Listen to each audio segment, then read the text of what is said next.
Exit poll సర్వేలు తెలుగు వాళ్ళు ఈ దఫా చాలా ఎక్కువ చేసినట్టున్నారు. తెలుగు సంస్థల పేరుతో విపరీతంగా వస్తూ ఉన్నాయి.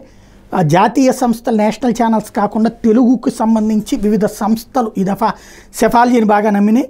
ఇందులో పీపుల్స్ పల్స్ సంస్థ అంచనా తాజాగా చూస్తే వైఎస్ఆర్ కాంగ్రెస్ పార్టీ 45 నుండి 60 స్థానాలకు పరిమితం అవుతుందని, తెలుగుదేశం పార్టీ, జనసేన, భారతీయ జనతా పార్టీ కూటమి 95 నుండి 110 స్థానాలు ఒక్క తెలుగుదేశం పార్టీనే సాధిస్తుందని, ఏకంగా జనసేన 14 నుండి 20 స్థానాలు, అది 21 స్థానాల్లో పోటీ చేసిన జనసేన 14 నుండి 20 స్థానాలు గెలుచుకుంటుందని, 10 స్థానాల్లో పోటీ చేసినటువంటి భారతీయ జనతా పార్టీ 2 నుండి 5 స్థానాలు గెలుచుకుంటుందని, 144 స్థానాల్లో చేసినటువంటి తెలుగుదేశం పార్టీ ఏకంగా 95 నుండి 110 స్థానాలు గెలుస్తుంది అన్నటువంటిది అంచనా వేసింది.